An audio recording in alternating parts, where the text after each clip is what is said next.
Kung masasabi mo, may pera talaga sa Pilipinas, paano mo ma-justify na meron pa rin mga mahihirap ng mga tao? Marami lang talagang taong tamad. Tapos, ginagawan tamad. May 4Ps tayo sa government. Bakit binibigyan ng pera yung mga taong hindi nagtatrabaho? May tao kasweldohan mo pero hindi mo... O kahit wala kang gawin, bibigyan kita. Magtatrabaho po ba yan? Masyado natin binibida for the poor, mga slogan ng politiko, lagi for the poor, for the poor, for the poor. Eh bakit hindi ang ayusin yung mga nagtatrabaho? Bakit hindi lagyan ng mga benefit na dagdag yung mga nagtatrabaho maayos para yung mahihirap, mamamotivate na ayusin ko buhay ko para maging katulad din nila ako. Eh laging yung mahirap, binibigyan ng bahay, binibigyan libreng tirahan, imbis yung nagtatrabaho sana ang bigyan na lang, eh ngayon, lalo yung mahirap, magiging mahirap na lang ako.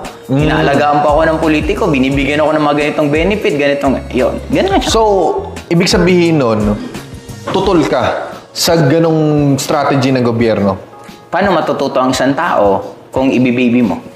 Sa Diba bagay. parang ako, may anak ako. Anak ko pag nadapa, stand up.